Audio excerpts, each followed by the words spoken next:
இப்போ பார்த்தீங்கன்னா, நெறைய பேரு காதுல ஹெட்ஃபோன்ஸ் போட்டுட்டே தான் இருக்கிறாங்க. மெயினா இந்த யங்கர் ஜெனரேஷன்.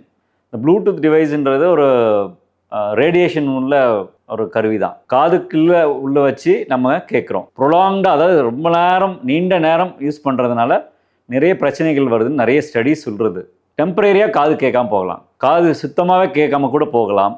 பேலன்ஸ் டிஸ்டர்பன்ஸ் வரலாம். அதாவது நம்ம நடக்கும்போது தள்ளாடுறது, கிடினஸ் வர்றது அதெல்லாம் வரலாம். ஸோ இந்த எதனால இது மாதிரி வருதுன்னா, அந்த ரேடியேஷன் வந்து இந்த கதிர்கள் வந்து காதில் உள்ளே போயிட்டு இந்த ஹேர் செல்ஸ்ன்னு சொல்லுவாங்க. அந்த நரம்பில் உள்ள செல்ஸ் டேமேஜ் பண்ணுது. ஸோ அது டெம்பரரியாக இருக்கலாம், நாளடைவில் அது பர்மனெண்ட்டாக டேமேஜ் ஆகலாம். ஸோ முடிஞ்ச வரைக்கும் நம்ம இந்த டிவைசஸ் எல்லாம் ஹெட்ஃபோன் டிவைசஸ் மினிமலாக யூஸ் பண்ண கற்றுக்கணும். இல்லைன்னா அவாய்ட் பண்ணுறது பெஸ்ட்டு.